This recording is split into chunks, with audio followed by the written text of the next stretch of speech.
सुशासन पर पकड़ खत्म हो गई है। मुझे तो यह भी अब समझ में नहीं आता है कि सुशासन बाबू की सरकार में शासन कौन कर रहा है। यही नहीं पता चल रहा कि अब शासन कौन कर रहा है, किसका शासन है और कौन सा सुशासन है। बिहार की व्यवस्थाएं चरमरा गई हैं, बिहार की व्यवस्थाएं प्रशासनिक दृष्टि से ठप हो गई हैं। आया था तो मैं आपको आगाह करता था कि अगर ये आरजेडी की सरकार आ जाएगी, अगर ये तेजस्वी की सरकार आ जाएगी तो जंगल राज आ जाएगा। और आज मैं कह सकता हूं कि जंगल राज आ गया है, आ चुका है। तो लाल किले पर जब ये बात कही तो उनका मजाक बनाया गया, कहा कि भारत का प्रधानमंत्री शौचालय की बात कर रहा है, वो भी लाल किले से। वो इसलिए मजाक उड़ा रहे थे कांग्रेसी भाई। नहीं रुके हैं। मैं यहां वैशाली में आया हूं, बताइए आपको गैस का कनेक्शन मिला है कि नहीं मिला है? बताइए बहने, आपको गैस का कनेक्शन मिला है कि नहीं मिला है? 97% दुनिया को मोबाइल दे रहा है, सारी मैन्युफैक्चरिंग यहां हो रही है। स्टील में हम, इस्पात में हम दूसरे नंबर के मैन्युफैक्चरर हो गए, दूसरे नंबर के। अगर हम बात करें केमिकल्स में तो हमारा एक्सपोर्ट 6 गुना बढ़ गया है। इलेक्ट्रॉनिक्स में हमारा एक्सपोर्ट, हमारा निर्यात 7 गुना बढ़ गया है।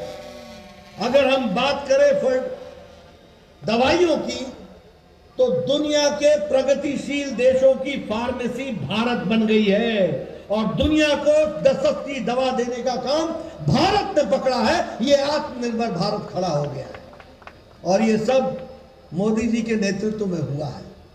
लेकिन हम यही नहीं रुके हैं। मैं यहां वैशाली में आया हूं, बताइए आपको गैस का कनेक्शन मिला है कि नहीं मिला है? बताइए बहने, आपको गैस का कनेक्शन मिला है कि नहीं मिला है? मैं तो गांव से आता हूं, मैंने तो देखा है कैसे बहनें सुबह सुबह उठ करके लकड़ी इकट्ठा करती थी और लकड़ी इकट्ठा करके चूल्हा जलाती थी। और आपके यहां गोईठा बनाया जाता था, उसको थापा जाता था। क्या बोलते, थापना ही बोलते, थापना ही ना।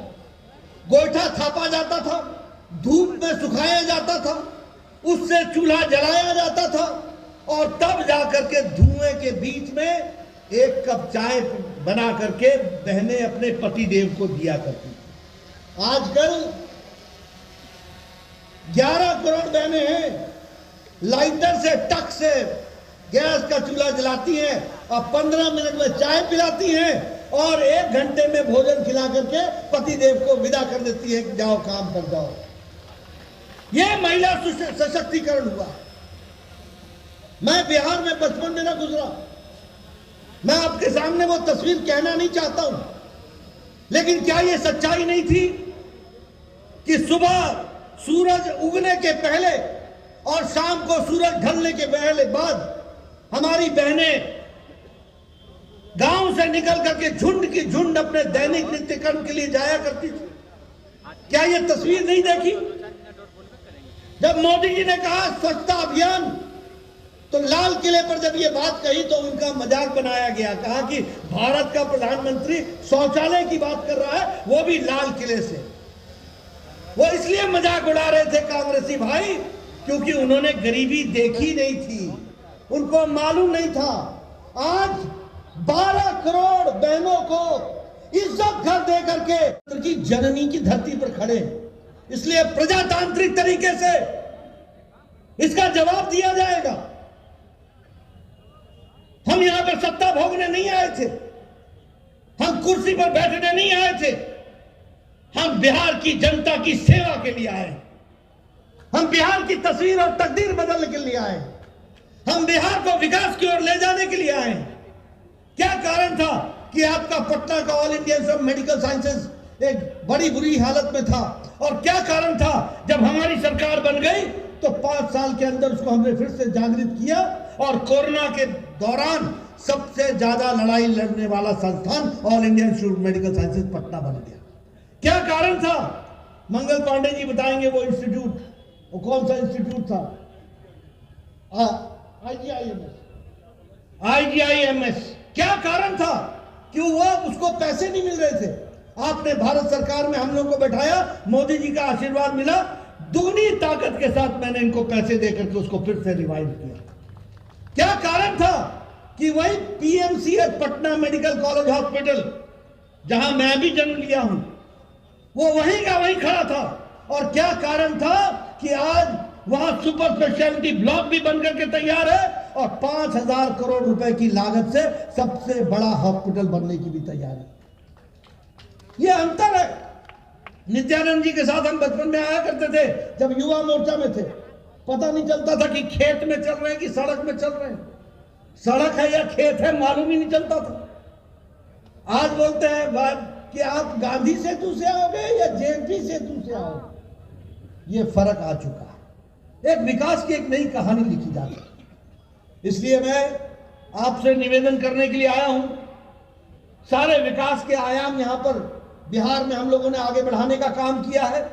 लेकिन हां, जब मैं बिहार के चुनाव में आया था तो मैं आपको आगाह करता था कि अगर ये आरजेडी की सरकार आ जाएगी, अगर ये तेजस्वी की सरकार आ जाएगी तो जंगल राज आ जाएगा।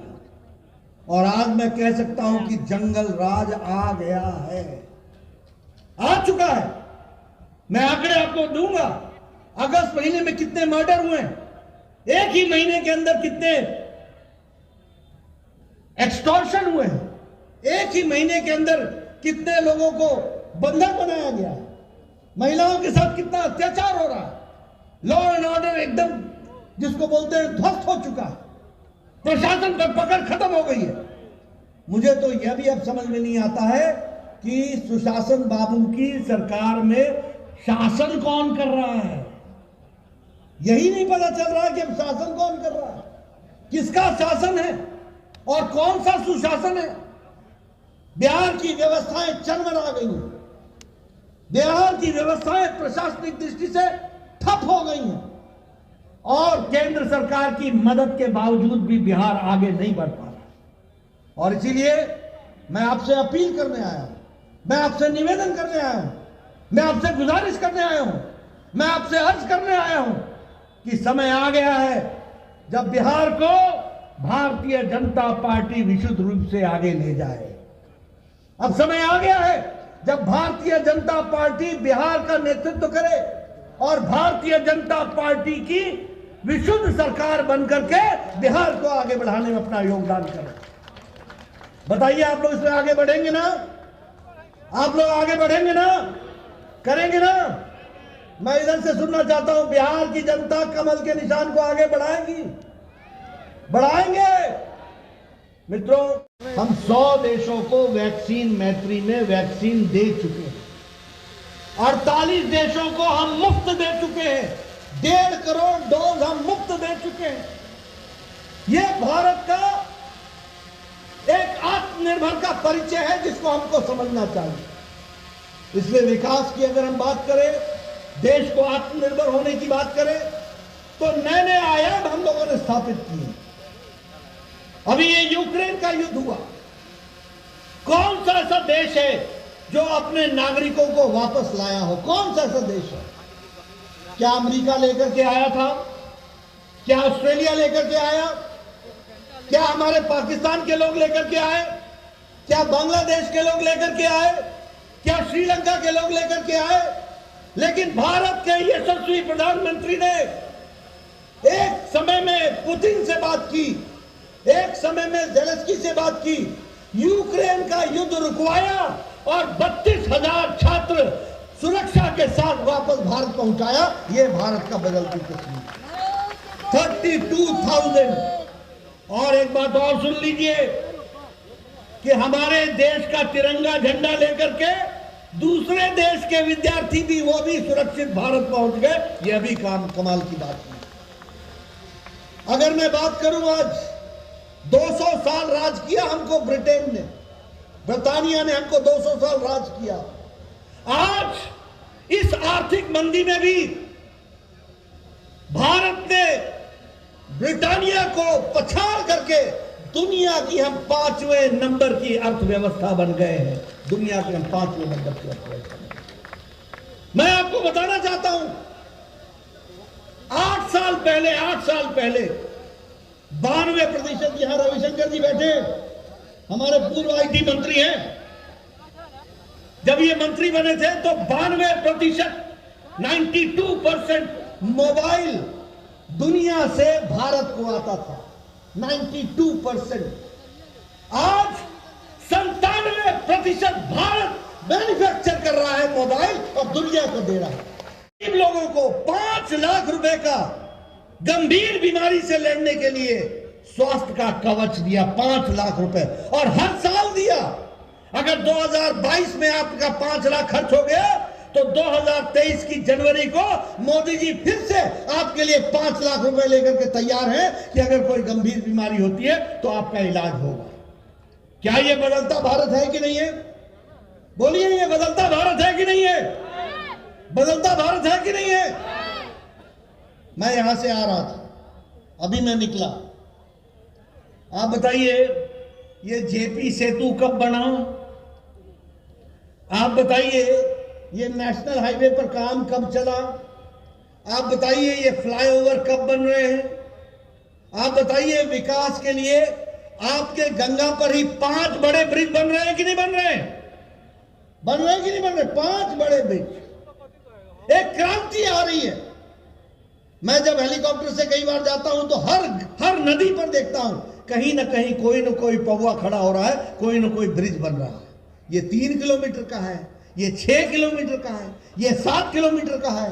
आप तो 6 और 7 किलोमीटर गिनते हैं ना, मैं तो गिनता हूं कि पैसे कितने लगे तो पता लगता है ये 1,500 करोड़ का है, ये 2,500 करोड़ का है, ये 3,000 करोड़ का है, ये हजारों करोड़ की ब्रिज आज बन रहे हैं। ये बिहार की तस्वीर और तकदीर बदल डालेंगे, इस बात को भी हमको याद रखना चाहिए। और मित्रों, मैं बड़े गौरव के साथ कहता हूं, ये सब काम कब हुए? जब भारत के प्रधानमंत्री मोदी जी बने। 1,25,000 करोड़ का मोदी जी ने ऐलान किया था। 56,000 करोड़ की तो आपकी सड़कें बन रही हैं, नेशनल हाईवे बन रहे हैं। 3,000 किलोमीटर की आपकी नेशनल हाईवे थी, आज 5,500 किलोमीटर की नेशनल हाईवे बन रही है। एक नया इंतजाम के साथ काम हो रहा है।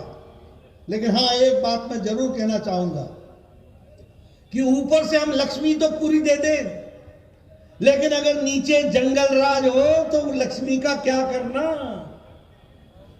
मैं ठीक बोल रहा हूं क्या? अगर ऊपर से हम आपकी मदद भी कर दें और नीचे अगर जंगल राज हो तो क्या होगा? भ्रष्टाचार होगा, और भ्रष्टाचार के साथ साथ विकास में गतिरोध होगा। मैं यहां बैठा हूं, अभी गोपाल ठाकुर जी मेरे को मिले थे। मैं जानना चाहता हूं, मैंने नीतीश जी से एक बार नहीं 4-4 और 5-5 बार बतौर स्वास्थ्य मंत्री कहा कि दरभंगा का all India institute of medical sciences के लिए जमीन दीजिए। बड़े मुश्किल से जमीन मिली है, लेकिन मैं हिमाचल से आता हूं, मैंने भी एक मिला। 97% दुनिया को मोबाइल दे रहा है, सारी मैन्युफैक्चरिंग यहां हो रही है। स्टील में हम, इस्पात में हम दूसरे नंबर के मैन्युफैक्चरर हो गए, दूसरे नंबर के। अगर हम बात करें केमिकल्स में तो हमारा एक्सपोर्ट 6 गुना बढ़ गया है। इलेक्ट्रॉनिक्स में हमारा एक्सपोर्ट, हमारा निर्यात 7 गुना बढ़ गया है। अगर हम बात करें दवाइयों की तो दुनिया के प्रगतिशील देशों की फार्मेसी भारत बन गई है, और दुनिया को सस्ती दवा देने का काम भारत ने पकड़ा है। ये आत्मनिर्भर भारत खड़ा हो गया है, और ये सब मोदी जी के नेतृत्व में हुआ है। लेकिन हम यही नहीं रुके हैं। मैं यहां वैशाली में आया हूं, बताइए आपको गैस का कनेक्शन मिला है कि नहीं मिला है? बताइए बहने, आपको गैस का कनेक्शन मिला है कि नहीं मिला है? मैं तो गांव से आता हूं, मैंने तो देखा है कैसे बहनें सुबह सुबह उठ करके लकड़ी इकट्ठा करती थी, और लकड़ी इकट्ठा करके चूल्हा जलाती थी, और आपके यहां गोईठा बनाया जाता था, उसको थापा जाता था। क्या बोलते हैं? थापना ही बोलते हैं, थापना ही ना। गोईठा थापा जाता था, धूप में सुखाया जाता था, उससे चूल्हा जलाया जाता था, और तब जाकर के धुएं के बीच में 1 कप चाय बना करके बहनें अपने पति देव को दिया करती। आजकल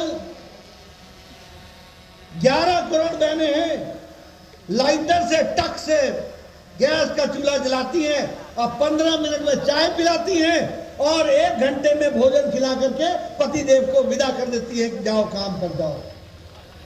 यह महिला सशक्तिकरण हुआ। मैं बिहार में बचपन में ना गुजरा, मैं आपके सामने वो तस्वीर कहना नहीं चाहता हूं, लेकिन क्या यह सच्चाई नहीं थी कि सुबह सूरज उगने के पहले और शाम को सूरज ढलने के पहले बाद हमारी बहनें गांव से निकल करके झुंड की झुंड अपने दैनिक नित्य कर्म के लिए जाया करती थी? क्या यह तस्वीर नहीं देखी? जब मोदी जी ने कहा स्वच्छता अभियान, तो लाल किले पर जब ये बात कही तो उनका मजाक बनाया गया, कहा कि भारत का प्रधानमंत्री शौचालय की बात कर रहा है, वो भी लाल किले से। वो इसलिए मजाक उड़ा रहे थे कांग्रेसी भाई क्योंकि उन्होंने गरीबी देखी नहीं थी, उनको मालूम नहीं था। आज 12 करोड़ बहनों को इज्जत घर दे करके